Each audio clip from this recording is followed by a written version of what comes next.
오늘 우리가 산상수훈을 배우지만 산상수훈을 듣다 보면 한쪽으로 무거운 것도 나오고 왜? 우리 속에 있는 뱀이 드러나거든요. 그래서 이런 것도 있지만 그러나 내 속사람이 정말 그분의 말씀 앞에 정직하게 반응해서 드러나고 그래서 앞으로 우리가 신앙의 터를 쌓을 때 진실의 터. 아멘. 이젠 사람하고 관계 있는 게 아니라 하나님이 인정하시면 족하다. 사람의 칭찬을 거절하고 내 주의 칭찬을 이제 원하는 자들이 가는 길이에요. 이제 우리가 그래서 큰 소리 치지 않아도 그 말씀이 우리 안에서 이렇게 아름답게 나를 완전히 장악해 가시고 오늘도 우리 주님은 여러분 속에서 여러분들의 그 스스로 세워진 자를 날마다 끊임없이 공격하고 계세요. 그 공격 때문에 무너지는 아픔이 우리들에게 있지만 그러나 그 속에서 온전한 것이 쌓아지는 거라는 거 기억하시고 팔복을 마지막까지 이렇게 듣다 보면 우리의 실체가 다 벌거벗은 것처럼 드러날 뿐만 아니라 그 안에서부터 그 터에서 다시 그리스도의 삶이 세워지는 역사들을 또 우리가 알게 되고 발견하게 될 겁니다. 그런 역사가 이번에 여러분들에게 그런 은혜가 임하시기를 바랍니다. 할렐루야. 오늘 하나님 말씀 보겠습니다. 자, 오늘 우리 산상수훈 공부입니다. 할렐루야. 네. 마태복음 5장 우리 1절부터 다 우리 7장까지 읽으면 좋겠지만 읽다가 다 끝나니까 우리 5장 1절에서 12절까지만 팔복에 관한 말씀만 한번 같이 읽고 시작하도록 하겠습니다. 함께 봅니다. 다 찾으셨나요? 네. 시작. 예수께서 무리를 보시고 산에 올라가 앉으시니 제자들이 나온지라 입을 열어 가르쳐 이르시되 심령이 가난한 자는 복이 있나니 천국이 그들의 것이며 애통하는 자는 복이 있나니 그들이 위로를 받을 것이며 온유한 자는 복이 있나니 그들이 땅을 기업으로 받을 것이며 의에 줄이고 목마른 자는 복이 있나니 그들이 배부를 것이며 긍휼히 여기는 자는 복이 있나니 그들이 긍휼히 여김을 받을 것이며 마음이 청결한 자는 복이 있나니 그들이 하나님을 볼 것이며 화평하게 하는 자는 복이 있나니 그들이 하나님의 아들이라 일컬음을 받을 것이며 의를 위하여 박해를 받는 자는 복이 있나니 천국이 그들의 것임이라. 나로 말미암아 너희를 욕하고 박해하고 거짓으로 너희를 거슬러 모든 악한 말을 할 때에는 너희에게 복이 있나니 기뻐하고 즐거워하라. 하늘에서 너희 상이 큼이라. 너희 전에 있던 선지자들도 이같이 박해하였느니라. 아멘. 이 산상수훈을 과거에 그냥 이렇게 잡혀졌던 산상수훈을 그대로 이렇게 정립을 해서 여러분에게 알려드리려고 하다가 그래도 다른 분들이 산상수훈들을 어떻게 풀고 있는가 해서 제가 한 주간은 유튜브 그리고 책들도 이렇게 좀 살펴봤어요. 그랬더니 어떤 분들은 이 산상수훈을 정말 위험하게 푸는 분들도 있고 그게 위험한 게 뭐냐면 그냥 우리 예수 믿는 사람들이 기초가 아닌 그냥 어떻게 당연히 내가 예수 믿는 사람이니까 어떤 윤리적으로 지켜야 되는 어떤 그런 강령처럼 생각해서 그렇게 가르치는 분들도 있었어요. 그거는 100번 가다 100번 다 넘어질 수 있는 지식이 되죠. 그래서 여러분들 걸 들었어요. 이름을 다 참아 이렇게 하기는 좀 그런데 몇 분들 것을 이렇게 들으면서 한 두세 가지 정도로 이렇게 정리가 돼요. 하나는 예수 믿으니까 당연히 이건 지켜야 돼 라고 하는 분들이 있고 이거는 지키면 안 돼. 이건 지키라고 준 법이 아니야 라고 해서 가르치는 분들도 있어요.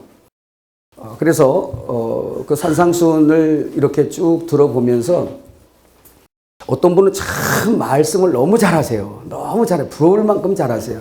근데 그것도 성령의 역사라는 걸 잘 모르더라고 거기는.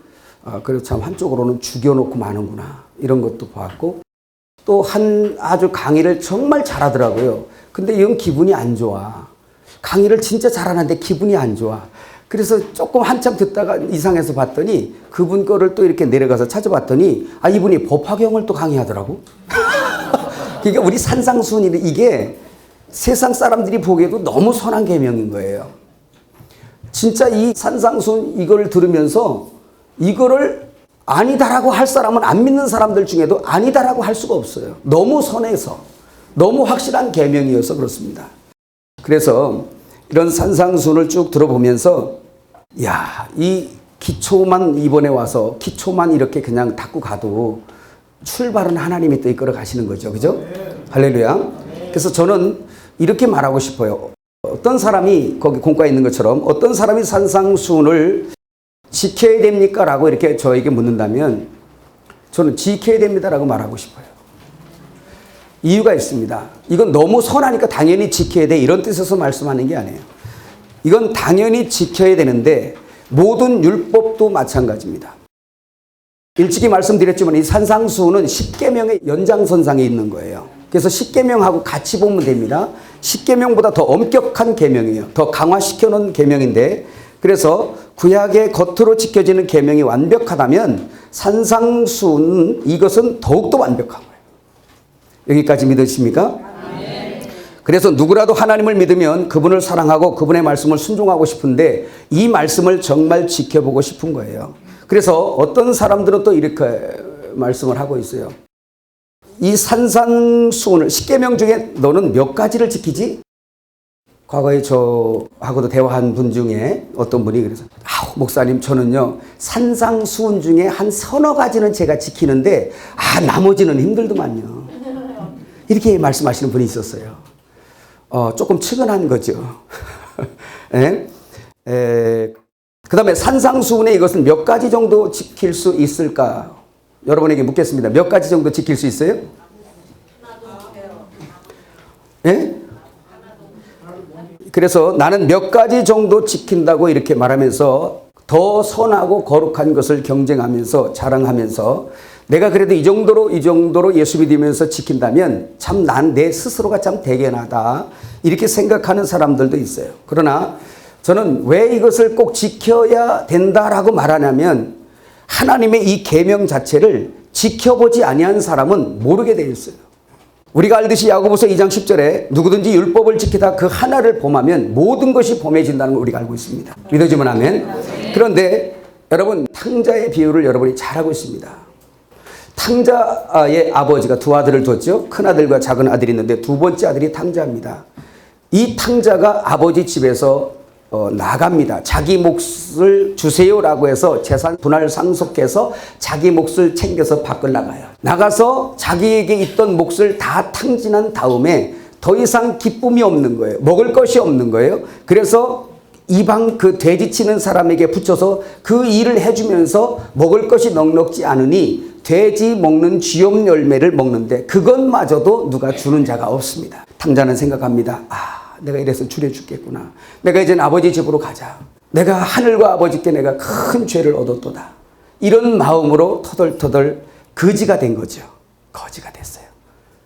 오늘 여러분 이제 산상수훈 듣다 보면 여러분도 한 번쯤은 거지가 될 수 있을 텐데 거지가 되죠. 그래서 탕자가 아버지 집으로 터덜터덜 걸어갑니다. 야, 어떻게 하지? 내가 줄여 죽을 수는 없고 아버지 집에 가자니 죄 때문에 내가 갈 수는 없고 어떻게 하지? 해서 그래도 살 길이 아버지 집이라 아버지 집을 향하여 가는데 갔더니 아버지가 둘째 아들을 맞아들이는데 탕자가 생각했던 것하고는 전혀 다른 분위기로 아버지가 원하시더라 이 말이에요. 자세한 얘기는 여러분에게 할 수가 없지만 지금 시간 때문에 그 탕자가 아버지 집에 갔을 때 아버지가 그를 아주 환대하고 그를 안아주고 목욕을 시키고 종들을 시켜서 신발을 신겨주고 깨끗한 옷을 입혀주고 가락지를 껴주면서 너는 내 아들이야 라고 가락지를 껴주는 것은 유산 상속자 할렐루야 너는 내 자식이야. 어떻게 이럴 수가 있어요? 그럴 수 없어요. 아니 넌 내 아들이야 하면서 살진 송아지 예수님이죠. 그죠? 살진 송아지를 잡아서 잔치를 일으켜 줍니다. 근데 그 큰 아들은 그러질 않습니다.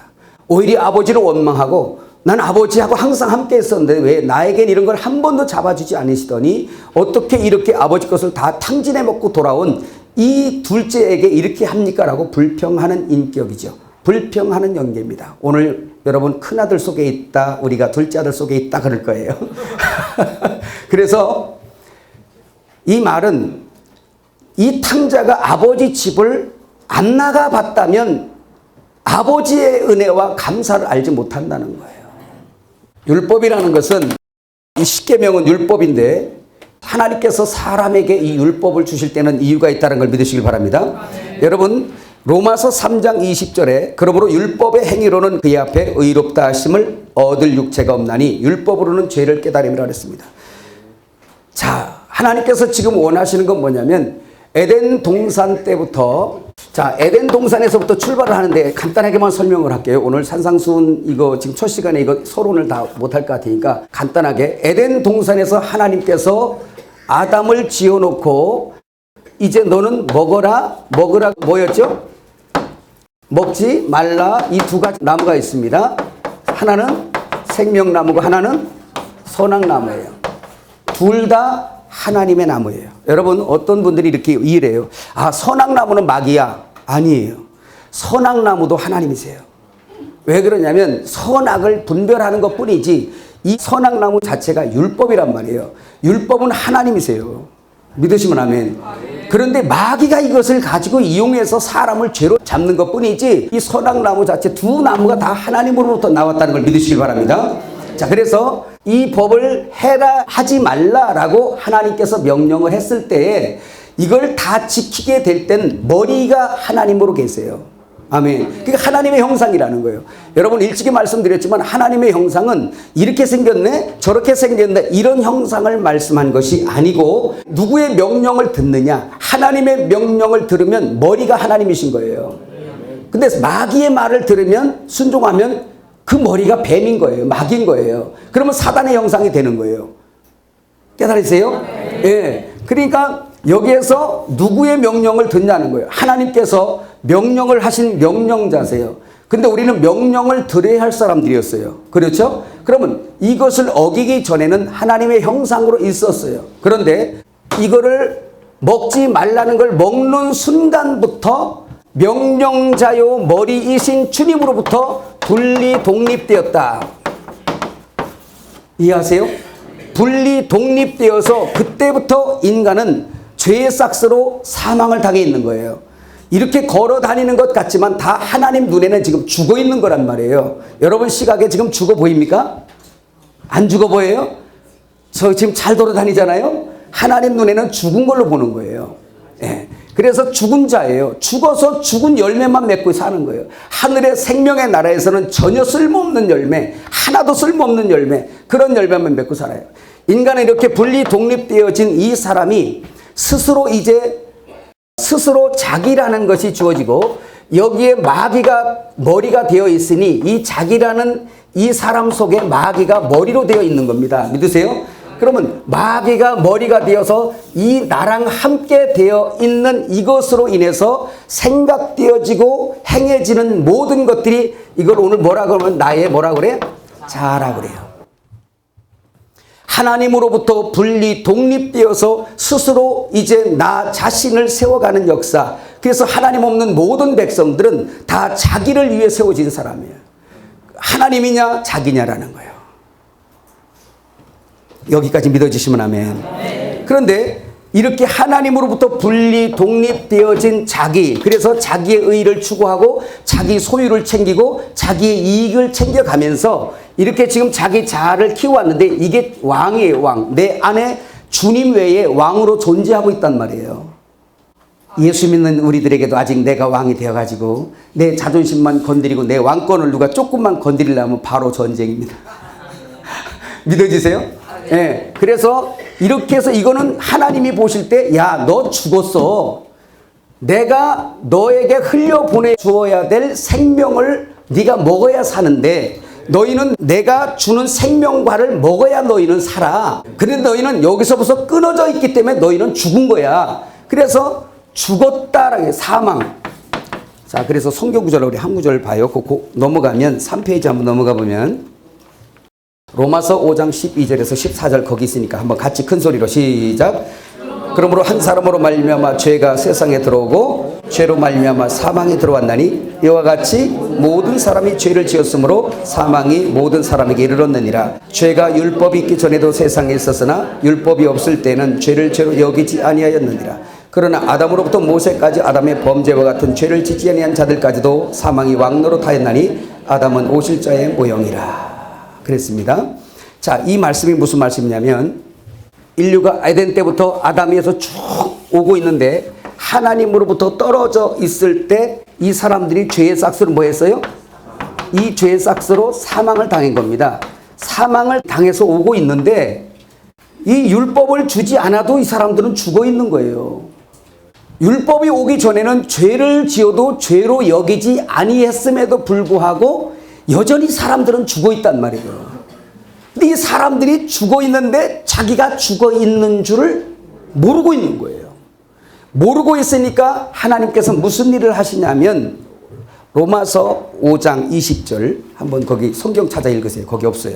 로마서 5장 20절 율법을 조금은 봐야 되니까 한번 읽어봅시다. 시작. 율법이 들어온 것은 범죄를 더하게 하려 함이라. 그러나 죄가 더한 곳에 은혜가 넘쳤나니 이는 죄가 사망 안에서 왕노릇한 것 같이 은혜도 또한 의로 말미암아 왕노릇하며 우리 주 예수 그리스도로 말미암아 영생에 이르게 하려 함이라. 아멘. 자, 이 말씀 보세요. 지금 인류가 죄의 싹스로 사망이 와서 계속 진행하고 있는데 이대로 그냥 내버려 두면 이 사람들의 종착지가 다 어딜까요? 네? 엘림에서 공부한 분들은 뭐라고 대답을 해야 되냐면 불못 그래야 돼요. 왜 그러냐면 지옥도 임시초소입니다. 지옥과 음부도 다 임시초소예요. 그래서 백보자 심판 때에 지옥과 음부에 있는 사람들의 영혼까지 다 끌어올려서 심판해서 영원한 처소인 불못으로 집어넣는 거예요. 그래서 영원한 처소 둘째 사망 어디? 불못. 깨달아지세요. 그래서 하나씩 용어도 정립을 하면서 이대로 그냥 둬버리면 이 사람들이 다 지옥을 거쳐서 어디로? 영원한 불못으로 다시 나올 수 없는 어떻게 회생 불가능한 여기로 불못으로 간단 말이에요. 불못으로 가니까 오늘 로마서 5장 20절에 이 사람들을 살려야 되겠는데 하나님이 세상을 이처럼 사랑하사 이 사람들을 살려야 되겠단 말이에요. 하나님의 형상으로 지음 받았던 이 백성들 마귀에게 끌려가서 마귀를 머리 두고 이제 사단의 형상을 하고 있는 사단의 모양을 하고 있는 그 열매를 맺는 이 사람들을 살려야 되겠다라는 것 때문에 이 사람들이 근데 죄인이라는 것을 깨달아야 되잖아요. 왜? 예수님은 지금 죽은 자를 살리러 올 거니까. 아멘. 근데 뭘로 죽어? 죄로 죽었잖아요. 죽은 걸 알지 못하니까 뭐를 가입시켰다? 율법을 여기다가 이 선상에다 가입을 시킨 거예요. 그래서 더해졌다 이 말을 우리 예전 성경에는 뭐라고 나와요? 가입되었다 이렇게 나와요. 율법이 가입되었다. 그래서 율법을 여기다가 집어넣어버린 거예요. 이해하기가 어렵다면 이렇게 이해하시면 됩니다. 제가 이거 설명할 때 꼭 그렇게 설명해요. 여성들이 이렇게 이제 결혼을 하고 이렇게 부부가 살아가잖아요. 그러다 보면 같이 살다 보면 뭐가 생겨? 에? 애기가 생기잖아.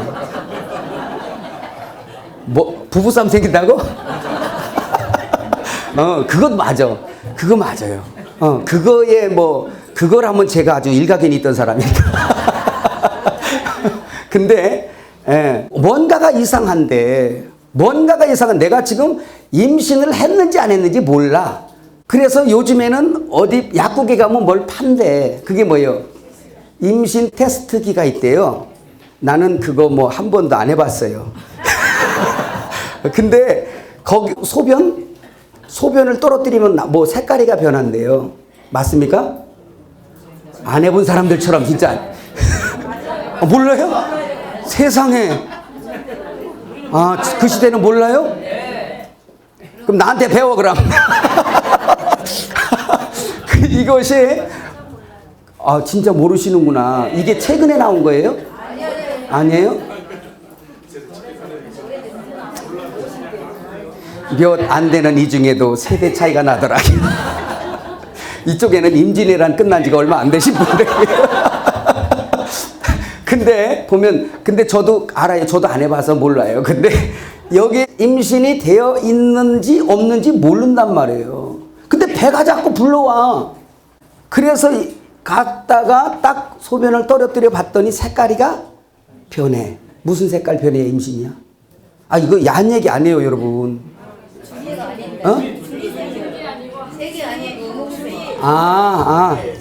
저 잠깐 기다리세요. 제가 알려드릴게요. 배워서. 줄이 2개면 임신, 하나면 안 나오고, 그 외에 임신이 아니고, 이거 엄청 중요한 거 배운 거예요. 뭐 앞으로 뭐 가질 일은 없겠지만. 근데 줄이 2개면 임신이래요. 하나면은 아니래요. 그런데 하나인데도 임신이다 그러면 기계불량일 거예요. 근데 이게 뭐냐면, 이걸 봤더니 내가 임신했네? 내 속에 지금 아기가 들었네? 이건 거예요. 그럼 율법의 기능이 마치 이와 똑같아요. 그래서 죄로 인해 죽어서 자기가 사망당해 있는 자체를 모르고 사람들이 살고 있는데, 저러다가 여기 갈 건데 하나님께서 이 사람들에게 네 속에 죄가 있어, 네 속에 마귀가 있어, 넌 죽어 있는 거야 지금. 깨달아지면 아멘. 이걸 알려주시기 위해서 주님께서 율법을 주신 거예요. 그러니 이 율법을 사람이 지키는 게 아니라 우리가 할 수 없으니까 나는 안 해 라고 하는 이 사람들은 자기가 죄의 싹스로 사망이 당한 걸 알까 모를까? 모르는 거예요. 그래서 사도 바울처럼 율법에도 열심히 했던 사람이 자기가 얼마나 극악무도한 죄인이었다는 걸 아는 거예요. 누구한테 가르침을 받아서 이 산상수훈과 율법은 우리가 행해보는 게 아니야, 이건 하나님이 하는 거예요. 맞아요. 그런데 아무것도 안 해보고 그냥 그 지식 안에서 그냥 턱 놓고 있는 사람들이 있잖아요. 이런 사람들은 자기가 죄인인 걸 그다지 알지 못해요. 그냥 인간적인 인격선상에서 나 괜찮지 않아? 발전된 인격으로, 죽어서 거듭난 인격이 아니라 발전된 인격으로 자기 자랑하고 살 수 있는 사람들이에요. 이게 율법이에요. 믿어지세요? 그래서 예수님께서 무슨 일을 하시냐면, 이 율법으로 인해서 죽어 있는 이 사람들, 주님이 이러는 거예요. 얘들아, 너 이제 죽어 있는 거 알아 몰라? 예, 저 죽어 있어요. 제가 죄인이에요. 세례 요한의 복음, 모세의 계명을 들은 사람들이에요. 모세가 율법을 줬지만 율법 시대의 마지막 선지자가 누구예요? 세례 요한이에요. 모세 율법이 여기 시내산에서, 그거 이제 도편 나중에 하고요. 시내산에서 모세 율법이 여기서 내려왔다면 이 율법을 가지고 너희가 지켜봐라. 그래서 이 사람들이 죄인인 것을 깨달으라고 주님께서 율법을 줬는데, 이 유대인들은 이것을 그게 아니라 지킬 거라고 이것을 계속 지켜오면서 예수님이 오시기 이전에 예수님께서 누구를 보내죠? 세례 요한을 보냅니다. 이 세례 요한은 모세와 연결된 사람이에요. 모세가 율법을 줬으면 이제 쭉 시대가 흘러왔는데, 이 지금 유대 이스라엘 이 사람들이 모세의 계명에다가 사람의 계명을 집어넣어서 마태복음 15장에 나옵니다. 여러분 목사님들이니까 일일이 다 찾을게요. 그 마태복음 15장에 보니까 어찌 너희가 사람의 계명으로 하나님의 계명을 폐하느냐. 이건 지난 10계명 때 우리가 많이 공부한 거예요. 그래서 모세의 계명을 그대로 지켜보면, 이야, 내가 죄의 싹스로 죽어 있구나라는 걸 반드시 깨달아서, 나 죽어 있으니까 나 살아야 돼요. 누가 나 살릴 사람 없어요? 이렇게 부르짖으면서 메시아를 기다려야 되고 구원자를 기다려야 되거든요.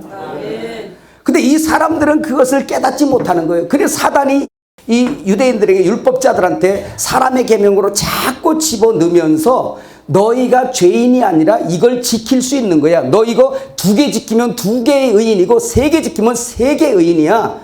이렇게 하면서 계속 이것을 자기도 지키면서 달달이 외우면서 자기와 자녀들과 후손들에게 이것을 가르친 거예요. 이걸 넘겨준 유전, 전통이라고 그러는데 파라디돔이라는 말이에요. 뭐라고? 파라디돔이 넘겨주다 이게요. 그래서 조상 때부터 율법을 몇 개씩 지키면서 계속해서 이거 지키는 것이 너 의인이야, 이거 못 지키면 죄인이고 너 이거 지키면 의인이야 하면서 그걸 파라디돔이 넘겨줬더니 예수님 시대까지 오니까 이 사람들이 그걸 들고 하나님 앞에 온 거예요. 예수님 앞에 와서, 예수님, 제가 이 몇 개 지켰는지 아세요? 어릴 때부터 지켰어요. 마태복음 19장에 부자 청년이 와서 그러죠. 어떻게 해야, 무슨 선한 일을 해야 영생을 얻으리까? 계명을 지켜라. 그 계명이 뭐죠? 십계명. 예수님 그거는 제가 어릴 때부터 지켰어요. 그러면서 그 자기의 의를 예수님 앞에 가지고 온 거예요. 예수님은 이걸 인정한다 안 한다? 안 하세요. 이런 사람들 때문에 예수님께서 세례 요한을 6개월 앞서서 보낸 겁니다. 그래서 세례 요한이 와서 한 것은 뭐냐면 모세의 율법을 다시 바로 잡은 거예요. 그래서 세례 요한이 와서 무슨 일을 했냐면 그의 오실 길을 평탄케 하는 사역. 믿어지십니까? 자, 누가복음 3장 4절 5절 한번 다 같이 찾아서 읽어봅시다. 자, 같이 한번 읽어볼까요? 시작. 선지자 이사야의 책에 쓴 바 광야에서 외치는 자의 소리가 있으리되 너희는 주의 길을 준비하라. 그의 오실 길을 곧게 하라. 모든 골짜기가 메워지고 모든 산과 작은 산이 낮아지고 굽은 것이 곧아지고 험한 길이 평탄해질 것이요 모든 육체가 하나님의 구원하심을 보리라 함과 같으니라 라고 말씀하면서 세례 요한이 무슨 일을 하냐면 그의 오실 길을 평탄케 한다. 이 말이 뭐냐? 자, 여기 보세요. 이것도 자꾸 질문하는 분들이 있더라고요. 그러면 세례 요한이 와서 지금 오실 길을 평탄케 한다는데 무엇으로 길을 닦냐? 모세가 율법을 줘서 이 율법을 변개하지 아니하고 그대로 율법이 전해졌다면 모든 사람들이 예수님을 만날 것인데 왜? 내가 그 율법을 통해서 뭐로 하니까? 죄인이요 죄로 인하여 싹스로 죽은 자신을 발견하면서 살려달라고 외칠 텐데 사단이 유대인들 속에서 그 율법자들 속에 들어가서 사람의 계명을 집어넣으니까 이 사람들이 자기가 율법을 듣고도 지키려고 하지 죄인인 걸 깨닫지 못하니 예수님이 죄인 찾으러 오는데 이 사람들이 굽게 만들어 놓은 거예요. 도무지 율법을 그냥 이리 삐딱 저리 삐딱하게 해놓은 거예요. 그러면 보세요. 여기 보세요. 모세 율법은 똑바르게 이 똑바른 길이 만일에 죄인의 길이라면 이렇게 꾸불꾸불꾸불하게 해놨어요. 이렇게 여러분 보세요. 이렇게 지금 빗나가 있어요. 자기들이 이 율법을 지키면 의인이라고 생각하니까 율법을 지금 사단이 삐딱하게 이 길을 굽게 해놓고 이렇게 해놓은 것을 가르침 받고 나니까 예수님이 이 세상에 오실 때 나는 죄인을 구하러 온다고 그랬잖아요. 마태복음 9장 13절에 의인을 구하러 온 것이 아니라 죄인을 구하러 왔다. 이 사람들은 스스로 의인이에요. 근데 예수님께서 이 세상에 오실 때에 자기들이 이 죄인의 선상에 있어야 예수님이 이 길을 따라오셔서 그 죄인을 만날 거 아니야. 예수님께서 예루살렘을 가시려고 그 길을 가다가 사마리아와 그 갈릴리 지역을 지나는데 거기에 10 문둥이가 나와요. 예수님의 길에 가는데 예수님 가시는 길 거기에 누구를 만나? 문둥이를 만나요. 문둥이는 뭘 예표한다? 죄를 예표하는 거예요. 형상을 무너뜨리니까. 죄가 하나님의 형상을 무너뜨리거든요. 그래서 문둥병은 다 죄로 명명이 되는 거예요. 왜 하필 거기서 문둥병자들이 거기에 몰려왔을까? 그들이 문둥병자로서 자기들이 죄인임을 시인하는 거죠. 이 죄를 해결하실 수 있는 분은 하나님 한 분 당신밖에 없다는 거예요. 당신이 오시는 길에 내가 어떻게 있어야 돼? 있어야 돼. 그 선상에 있어야 돼. 그래야 죄인을 구원하러 오시는 예수님을 만날 때 그 10 문둥이가 다 치료받는 걸 믿으시길 바랍니다. 네, 바로 그런 걸 말씀하고 있고 여러분 그 3페이지에 세례와 할례 의미에 대해서 여러분 그거 나오죠? 그거 우리 한번 그 밑에까지 한번 같이 읽어요. 시작. 세례와 할례는 의미가 같은 것인데 나는 세상에 대하여 죄에 대하여 죽었다. 껍데기를 벗어버렸다는 뜻입니다. 그들은 회개하지 않으므로 선악과를 먹은 채로 하나님 앞에서 독립되어 있는 것입니다. 지금도 그렇듯이 선악과는 항상 우리 가까이에 서 있습니다. 하나님께서 사람에게 생명과는 먹으라 하였고 선악과는 먹지 말라 하는 계명이 사람에게 주어졌을 때 그 명령을 준 자와 받은 자가 있습니다. 그 명령을 순종할 때는 하나가 되어 있지만 거절하고 따먹는 순간에 그는 독립되는 것입니다. 인간은 역사 안에서 끊임없이 하나님 없는 자기를 얻어왔는데 세상적이요 정욕적인 자기 어둠의 터 위에 자아를 굳게 세워왔습니다. 사람들은 죽은 자기 자아를 지키려고 발버둥치고 그들이 바라는 천국, 그들이 바라는 메시아는 죽으시고 부활하시는 그런 하나님 아니었습니다. 자기들의 의가 인정되고 그 터 위에 세워지는 하늘도 좋고 자기들도 좋은 두 주인의 천국을 원하는 것이었습니다. 어쩌면 오늘 교회의 모습이 아닐까요? 그럼에도 주님은 그들까지도 구원하시려고 율법을 더욱 강화시켰는데 바로 산상수훈의 내용입니다. 구약 율법처럼 겉으로만 죄를 범치 않으면 죽지 않는 그런 법이 아니라 속으로 생각만 해도 죄인이 된다. 골로새서 3장 5절에 보면 탐심은 뭐라 그래요? 그렇죠. 탐심은 우상 숭배하는 것이다. 자, 이 법에서 여러분 벗어날 자 아무도 없겠죠. 네, 바로 그것입니다. 그래서 산상수훈이 강화된 율법인데 여러분 전에도 말씀을 드렸지만 이 산상수훈은 죄인만 구원하는 것이 아니라 죄인들 속에서 머리로 있는 사단의 권세를 깨내고 사단을 잡아내는 계명이라는 걸 여러분 깨달으시길 바랍니다. 그래서 오늘 그 계명에 보면 마태복음 5장 27절부터 한번 읽어봐요. 시작. 또 간음하지 말라 하였다는 것을 너희가 들었으나 나는 너희에게 이르노니 음욕을 품고 여자를 보는 자마다 마음에 이미 뭐했다? 간음하였다. 저는 이 말씀 보면서 참 불공평하다는 생각을 많이 했어요. 아, 음욕은 남자들만 품나 봐. 전 이 구절 가지고 참 고민 많이 했던 사람이에요. 왜 여자들이 음욕을 품고 남자를 보면 간음이 안 되는가?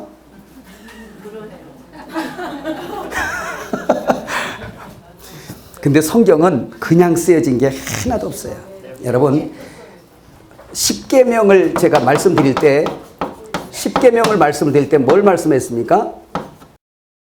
이 십계명은 두 가지 기능을 하는데 하나는 사람을 죄인 만들어서 의인이신 예수님이 오셔서 이 죄의 모든 것을 십자가에서 해결하시고 자기를 믿는 사람 속에 들어오심을 통하여 하나님의 자녀가 되게 하는 이런 역할을 해요.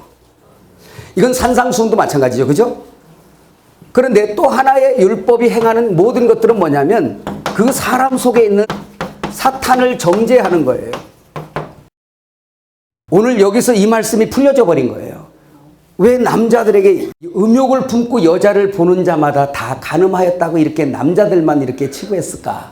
라고 봤더니 이 역시 이것은 그림자고 실제는 뭐였냐면 예수님과 지금 사탄의 문제예요. 예수님과 교회는 부부라는 걸 믿으시면 아멘.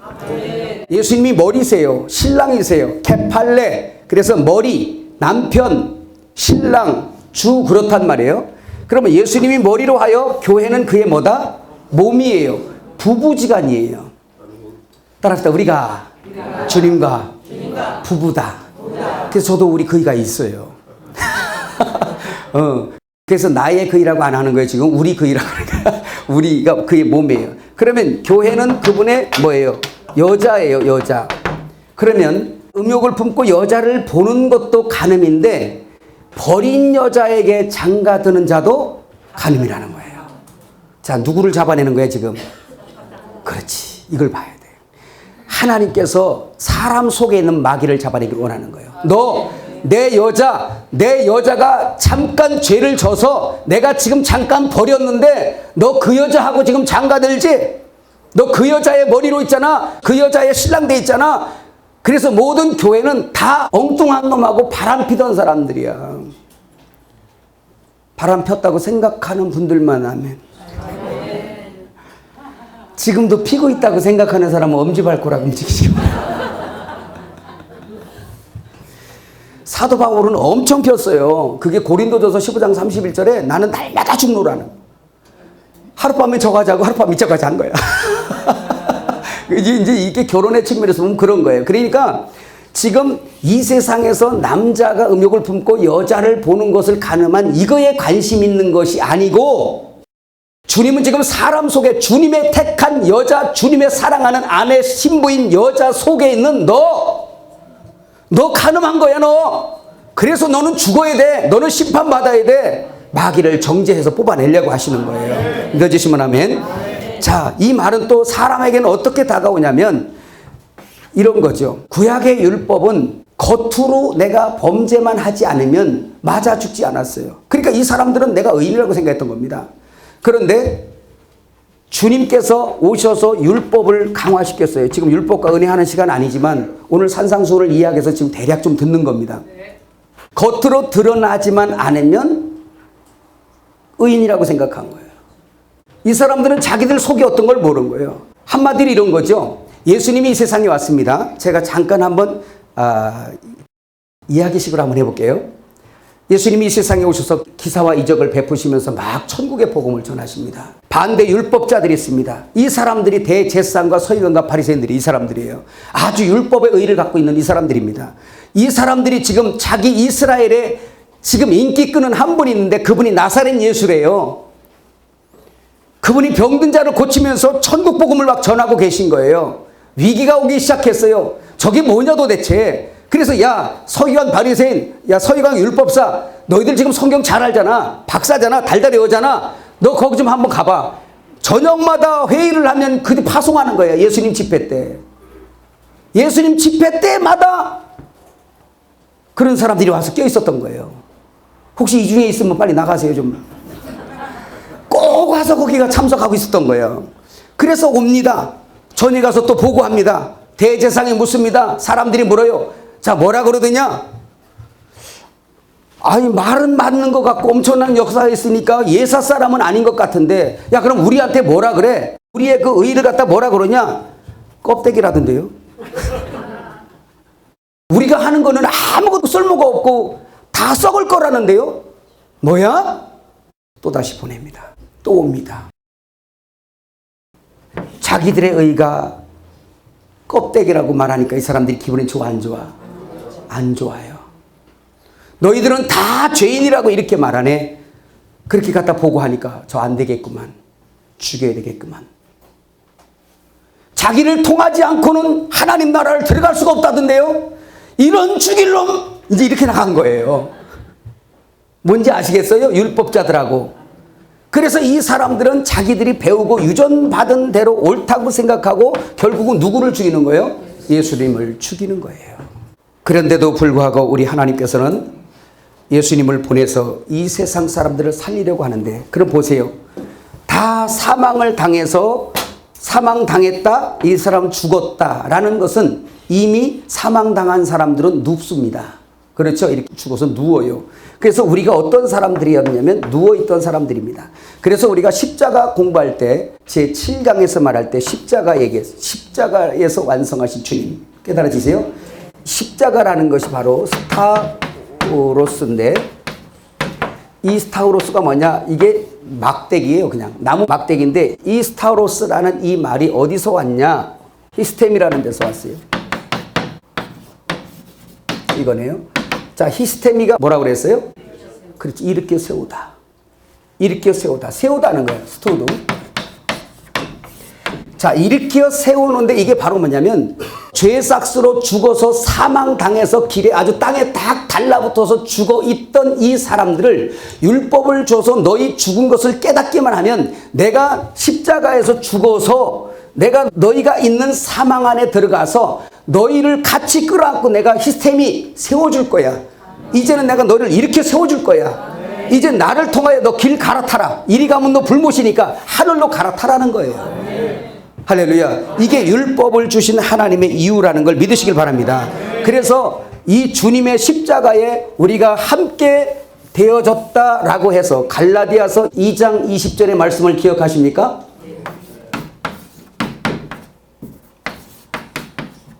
크리스토 쉬네 이렇게 나오죠. 쉬네 스타우로마이 이렇게 나옵니다. 이게 바로 뭐냐면 내가 그리스도와 함께 뭐? 십자가에 못 박혔다.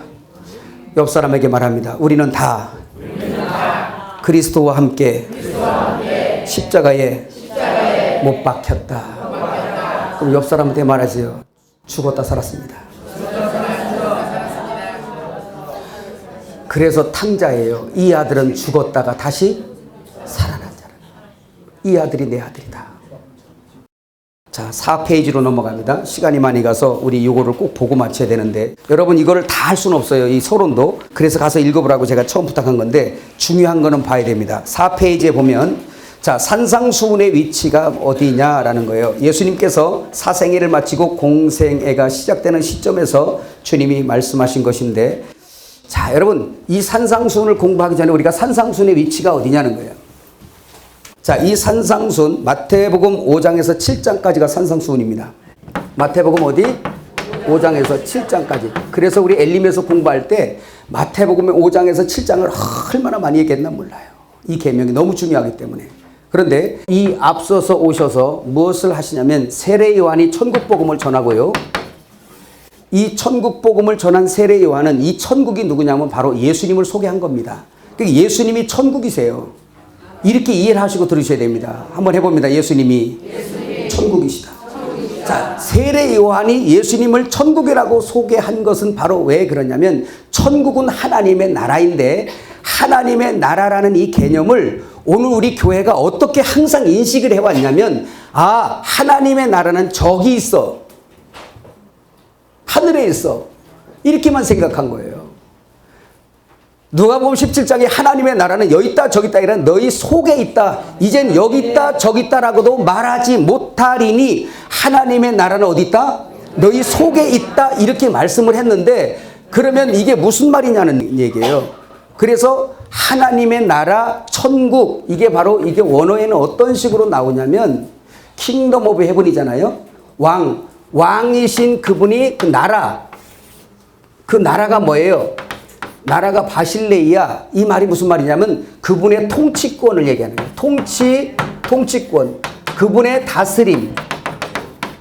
그러면 나라가 뭐냐? 하나님 나라가 뭐냐? 하나님의 통치의 영역. 이렇게 이해하셔야 돼요. 이것이 해석돼야 마태복음 22장에 혼인잔치가 2000년간 하나님의 그 잔치가 일어난다는 걸 이해할 수가 있습니다. 애석하게도 우리가 천국 그 하나님 나라 그러면 여기서는 생각지 아니하고 저 하늘만 생각하면서 그러다 보니까 이 마귀가 속여놓은 거야 이거를. 야 지금 대충 살아. 너희들 이렇게 고생할 거 없어. 야 예수 믿었으니까 이제 천국 갈 거야. 단순하게 속여놓은 거예요. 지금 하나님의 나라가 내 안에 임해서 그 하나님이 계속 통치하시고 있는데도 불구하고 그 나라는 다 잃어버려서 그냥 독립돼 살면서 주님 따로 나 따로 막 이렇게 살면서 그 나라를 기대하고 있어요. 속지 마시기를 주의 이름으로 축원합니다. 그래서 하나님의 나라라는 것을 먼저 이해하는데 그럼 이제 마태복음 5장에서 7장까지 해서 이 말씀할 때 마태복음 3장 13절에 보면 요단강에서 세례 요한이 세례를 행할 때 예수님이 오셔서 침례를 받으시죠. 그죠? 자, 침례를 받으시고 물 위에서 올라오실 때에 하늘이 열려버립니다. 자, 이 말은 예수님이 오시기 전에 인간 세상에 대하여 하나님과 화목이 안 이루어졌었는데 하늘이 열리지 않았었는데 예수님이 이 땅에 오셔서 침례를 받고 사생애를 끝내고 이제 침례받고 공생애로 들어서니까 이때부터 하나님 나라가 선포가 되는데 하나님의 통치가 이 땅에 실제 실현된다는 얘기예요. 이전에는 아무리 선지자가 있고 누가 있어도 그분이 오신다는 것에 대한 그림자고 실제는 예수 그리스도가 오셔서 이제는 그 나라를 직접 통치하신다는 거 믿으시기 바랍니다. 이게 산상수훈이에요.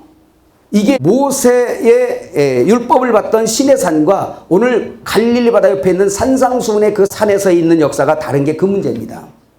다시 말하면 이런 거예요. 모세가 율법을 받을 때 시내산에서 그때는 하나님을 볼 수도 없습니다. 올라가면 죽습니다. 근데 거기 시내산 꼭대기에서 모세에게 말씀하시던 그 하나님이 이 세상의 말씀이 육신이 되어서 우리 가운데 나타나세요. 이거 정말 우리에게 축복이에요. 제가 지금 축복이란 말이 뭘 갖고 얘기하는 거냐면 만일에 지금 예수님 속에 있는 하나님, 여호와 하나님이 예수님의 육체로 싸우지 아니하고 그냥 우리 죄인에게 나타났다면 우리는 다 어떻게 돼요? 다 죽어버려요. 다 죽어버리는 거예요. 그런데 하나님 아버지가 누구 속에 오셨어요? 예수님 속에 오셨어요. 모세가 수건을 가린 것 같이 모세가 그냥 십계명을 받고 올 때 하나님의 영광의 광채가 막 비춰나니까 밑에서 금송아지 만들던 그 사람들이 있잖아. 죄인들이 그 모세 얼굴을 볼 수가 없는 거예요. 감당을 못하는 거예요. 우리가 지금 눈으로 저 태양을 보면 저 태양도 잘 감당이 안 되잖아 지금. 근데 7배로 밝아져 봐 저거. 이런 눈으로 감당돼요? 금방 실명돼 버려요. 마치 이와 같이 죄인이 하나님을 보면 우리는 죽을 수밖에 없어요. 하나님은 그를 말씀을 육신을 입혀서 그 속에서 오셔서 이제는 그 보이시는 하나님을 만지기도 하고 기대기도 하고 그 아들의 육신 속에서 말씀하시는 그 주님, 내가 하는 이 일은 내가 하는 것이 아니라 내 안에 아버지가 계셔서 이 일을 하는 거야. 육신 입고 오신 우리를 배려하신 주님을 사랑하시길 바랍니다. 얼마나 우리를 사랑하세요. 기가 막힌 역사죠. 그래서 예수님께서 이제 침례를 받으시고 공생애를 딱 시작하실 때 하늘에서 선포가 일어납니다. 뭐라고? 이는 내 사랑하는 아들이요 기뻐하는 자라. 이 말씀이 선포된 때부터 이제 누가 바톤을 잇냐면 예수님이 뭐예요? 예수님이 천국을 선포하기 시작하십니다. 예수님께서 이제 광야 40일 시험을 받으시고 이제 공생애를 딱 시작할 때 하시는 첫 번이 바로 뭐냐면 천국 복음을 전하시는 거예요. 천국 복음. 자, 그런데 한번 그 읽어봐요. 우리 마태복음 4장. 자, 이제 성경을 조금씩 한번 보면서 4장 23절. 거기 있네요. 한번 읽어볼까요? 시작. 예수께서 온 갈릴리에 두루 다니사 그들의 회당에서 가르치시며 천국 복음을 전파하시며 백성 중에 모든 병과 모든 약한 것을 고치시니 이렇게 기록되었어요. 그렇죠? 그럼 이건 뭐냐면 산상수훈 이전에 주님이 지금 여기서 뭘 해요? 천국 복음을 전하시는 거예요. 그러면서 천국 복음을 전하시면서 하시는 일이 뭐냐면 각색병, 모든 병과 뭐 예? 약한 것, 그 다음에 또 뭐 귀신 들린 거 이런 거를 다 고쳐 가시면서 하시는 게 뭐냐면 천국 복음을 전하시는 거예요. 그러면 이 천국 복음을 전하시는 내용 속에 이들을 고치는 건 뭐냐면 천국 복음이 이들에게 들어가기 전에 예수님이 지금 무엇을 하시는 거에 대한 이 일을 보여준 것이 지금 귀신 들린 걸 쫓아주고 병든 자를 고쳐주고 이것은 바로 뭐냐면 지금 이렇게 나타난 것들은 죄의 증상들이 나타난 거예요. 죄의 싹스로 인해 사망을 당했고 사망 당한 것 때문에 육신도 병들고 엉뚱한 것. 여러분 귀신 들린 게 뭐예요? 엉뚱한 것이 지금 조종하고 있는 거잖아요. 엉뚱한 것이 다스리고 있는 거잖아요. 자기 몸을 자기가 쓰는 게 아니잖아요. 자기 생각을 자기가 쓰는 게 아니잖아요. 하나님이 앉아야 될 그 자리에 지금 악한 것이 그 안에 들어서 이 사람을 장악한 거예요. 그 원인이 뭐냐? 그 원인이 죄 때문에 그렇다. 이걸 지금 말씀하고 있는 거예요. 그래서 내가 죄를 해결하고 이 너희들에게 천국을 이제부터 시작하려고 내가 왔다라는 걸 주님이 설명하고 계시는 거예요. 아멘. 그러면 보세요. 예수님께서 여기서 병 고치고 이러는 것들이 지금 목적이 아니고 뭐가 목적이었어요? 이게? 응? 천국 복음이에요. 이 천국 복음이 뭐냐는 거예요. 여러분. 여기서 지금 천국 복음이 뭐냐 이걸 말씀을 묻는 거죠. 자, 그런데 예수님께서 이 천국 복음을 막 전하다 보니까 사람들이 그냥 구름대같이 몰려오는 거예요. 천국 복음을 전해서 몰려온 것보다도 병을 고쳐주고 죽은 자를 막 살리고 각색병들, 귀신 들린 자 다 해결해 주니까 온 세상 사람들이 뭐 하나씩은 다 갖고 있더란 말이에요. 무좀 하나를 갖고 있어도 갖고 있고. 아니면 정신적인 고통을 당하든 육체적인 고통을 당하든 뭔 고통을 당하든 다 저주 아래에 있더라 이 말이에요.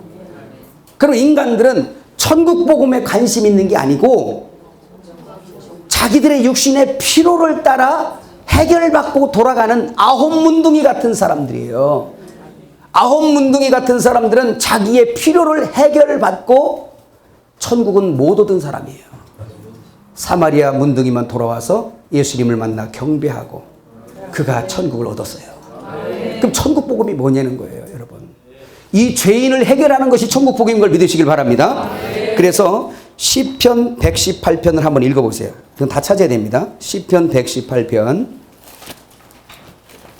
사람들이 천국 복음을 막 오해하고 있으니까 우리 19절부터 한번 읽어볼까요? 자, 이거 예언됐는데 한번 같이 읽어봐요. 시작. 내게 의의 문들을 열지어다. 내가 그리로 들어가서 여호와께 감사하리로다. 자, 잠깐만. 여기서 지금 의의 문이 뭐예요? 문. 그리스도 이런 걸 알고 넘어가셔야 돼요. 예, 의의 문들을 열지어다. 내가 그리로 들어가서 누구에게? 여호와께 감사하리로다. 이는 여호와의 뭐요? 문이라. 그러니까 아버지 집에 들어가는 문. 요한복음 14장 6절 나오죠? 내가 길이요 진리요 생명이니 나를 통하지 않고는 아버지 나라 올 자가 없다라는 거예요. 그러니까 지금 아버지 집에 들어갈 수 있는 사람들 얘기하는 거예요. 이게 예언되는 거죠. 자, 예수님이 십자가 지시기 전에 이렇게 말씀하셨어요. 자, 여기 보세요.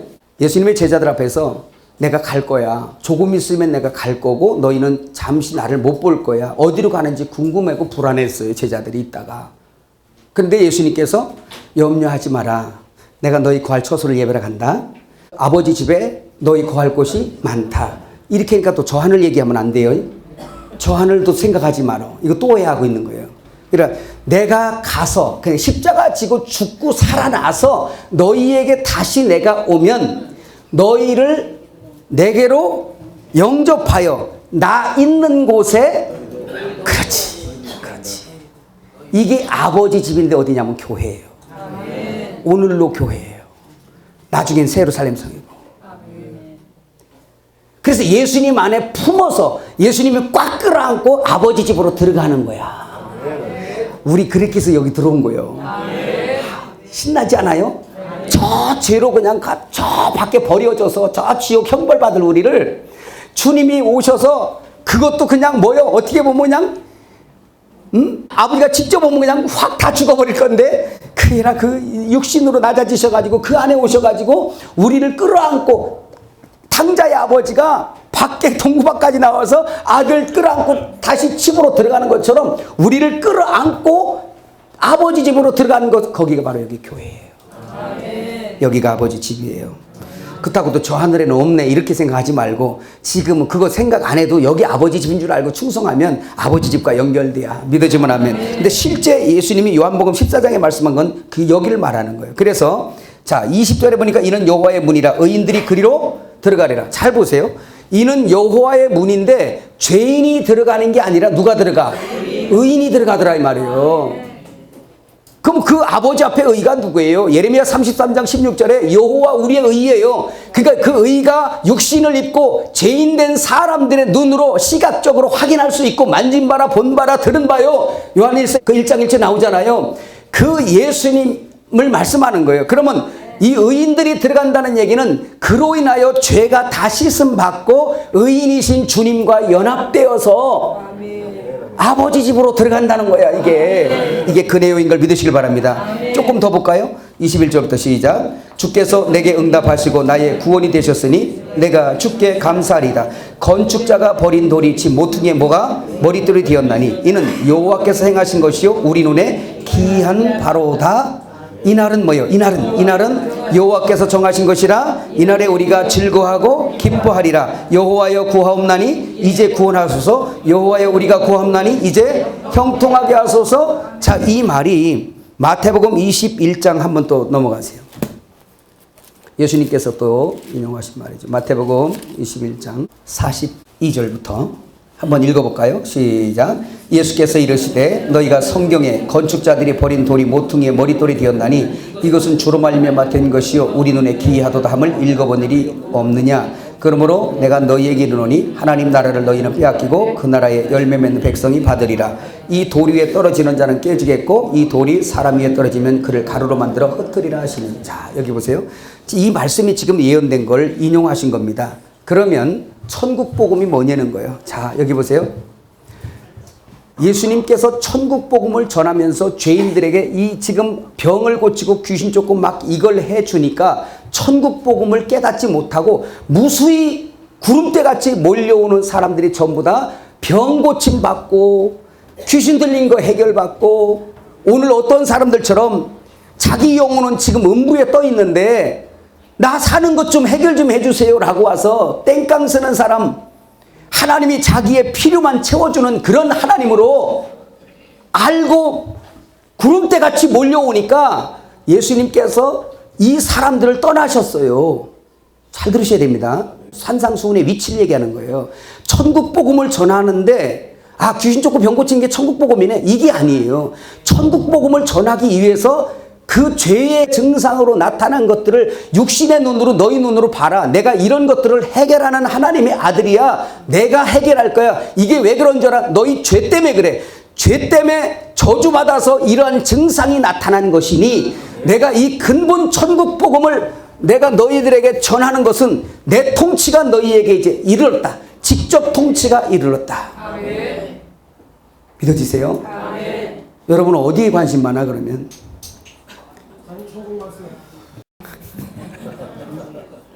기가 막힌 거죠. 그러면 여기서 보니까 잘 들으세요. 여기 보세요.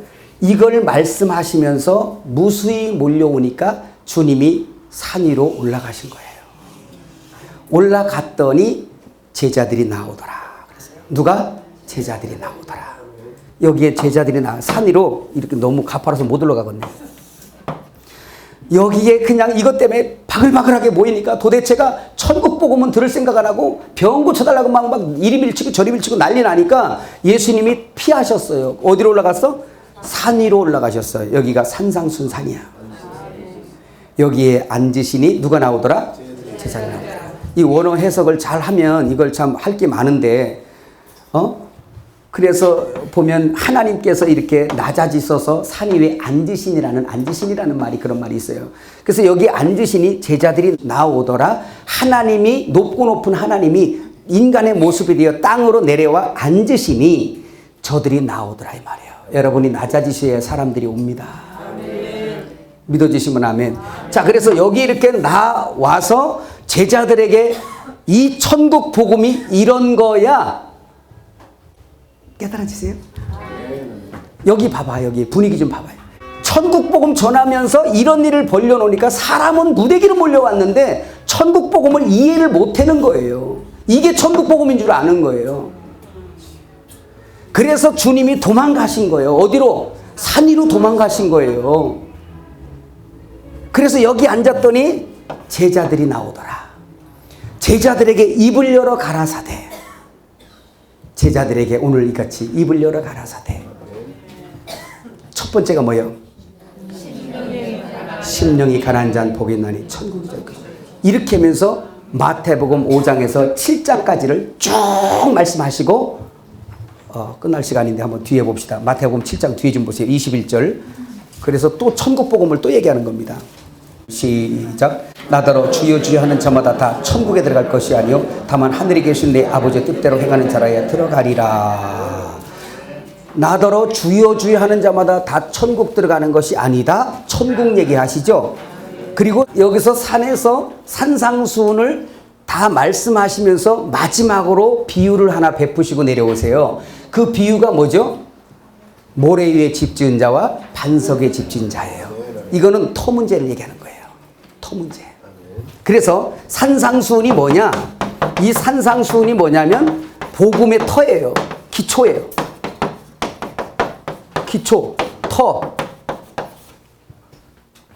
그러면서 산에서 내려오시자마자 8장 딱 1절 2절 한번 읽어봐요. 시작. 예수께서 산에서 내려오시니 수많은 무리가 따르니라. 한 나병 환자가 나와 절하며. 참 신기하죠. 왜 꼭 중풍병자도 먼저 와도 괜찮은데 귀신 들린 자가 앞에 와도 괜찮은데 누가 와? 나병 환자가 뭐예요? 여기서 천국 복음을 전하면서 이 일을 하시다가 제자들이 천국 복음에 대해서 오해할까봐 끌고 올라가서 여기서 천국 복음을 정확하게 설명을 하시고 다시 내려와서 또 하시는 게 뭐예요? 제일 처음에 하는 게 문둥병자, 나병 환자죠. 문둥병자를 고치시는 거예요. 이건 바로 뭐냐? 문둥병자는 뭐라고 그랬어요? 죄라서. 죄. 이 말은 무슨 말이냐? 내가 죄를 해결하러 왔다. 아멘. 내가 죄인을 구원하러 왔다. 아멘. 내가 죄인을 구원하러 왔다는 거예요. 그래서 예수님께서 이 세상에 오셔서 내가 의인을 구하러 온 것이 아니라 죄인을 구하러 왔다. 이 산상수훈이 여기에 껴있는 거예요. 이 말은 무슨 말이냐면 모세 율법뿐만 아니라 에덴 동산 때부터 죄의 싹슨 사망으로 당해서 다 죽은 이 사람들에게 율법을 주고 너희가 율법을 통해서 죄인인 걸 깨닫고 내가 죽었습니다. 이걸 깨달으라고. 나 죽었네요. 나 지금 살 길이 없네요. 방법이 없어요. 내가 지금 죽어 있어요. 나 좀 살려주세요. 라고 이게 구약이에요. 그 살려줄 분이 메시아고 믿어지면 아멘. 그래서 예수님이 오신 거예요. 오셨는데 그 죄가 통치하던 것들을 죄의 법으로 통치하던 것들을 야, 그걸 내가 다 끝내버리고 폐기시켜버리고 나로부터 새로 통치가 일어날 거다. 이 통치가 하나님의 나라였던 거예요. 그래서 이 천국 복음이라는 거예요. 여기까지 이해가셨어요? 이게 산상수훈이에요. 이게. 그래서 산상수훈은 뭐가 있냐면 한쪽으로는 죽이고 한쪽으로는 살리는 거예요.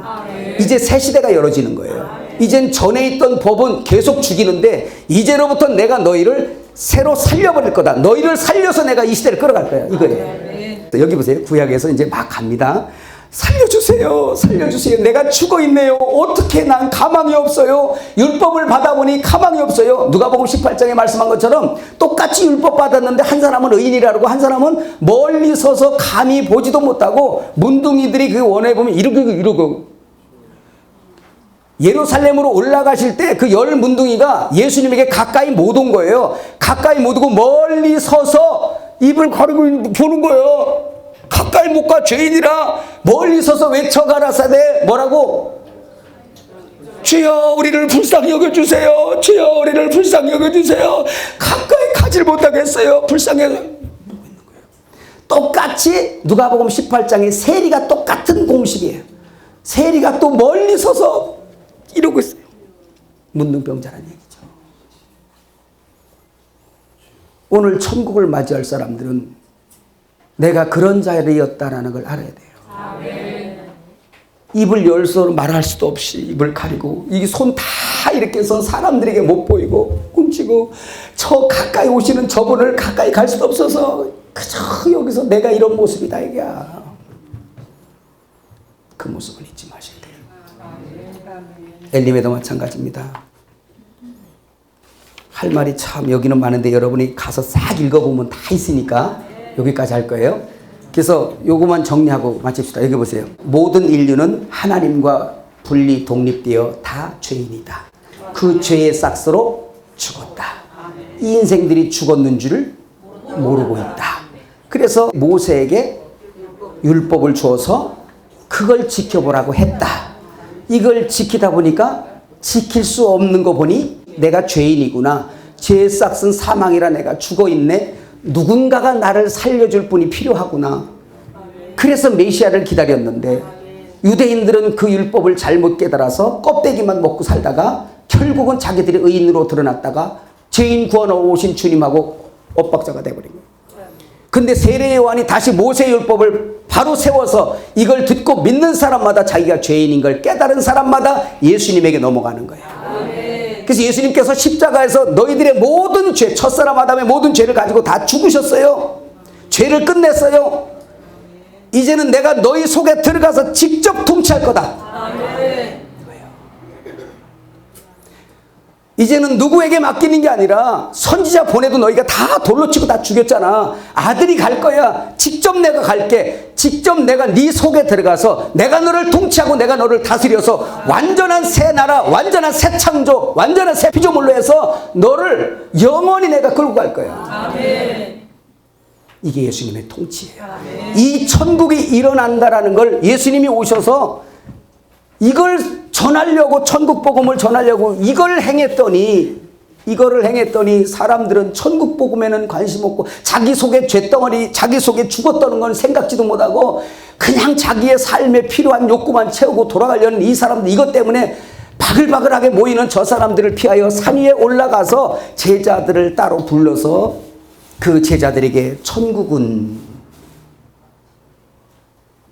심령이 가난한 자는 심에 온의 극마화의 시작. 그렇죠. 이 천국 복음을 말씀하시고 내가 새 나라 새 땅을 창조하나니 이거예요. 그리고 내려오시자마자 이제 다시 천국 복음을 전하면서 문둥병을 고치시는 거예요. 자, 이제 그러면 위치를 알았죠? 산상수훈의 위치를 알았죠? 그러면 잠깐만 기도합니다. 기도하고 첫 시간을 쉽니다. 하나님 아버지 고맙습니다. 감사합니다. 하나님 사람들이 자기의 육신의 필요만 찾아서 구름대처럼 막 몰리는 그 와중에 주님은 답답하신 마음으로 사람들을 피하여 산 위에 오르셔서 사랑하는 제자들이 나오니 그들에게 천국의 실상, 천국의 그 복음, 천국의 그 통치를 설명하신 것이 산상수훈인 것을 들었습니다. 이것이 하나님 나라의 시작이었던 것을 오늘 듣고 첫 시간을 마칩니다. 주의 성령께서 우리들로 피곤치 않도록 붙들어 주옵소서. 예수님의 이름으로 기도합니다. 아멘.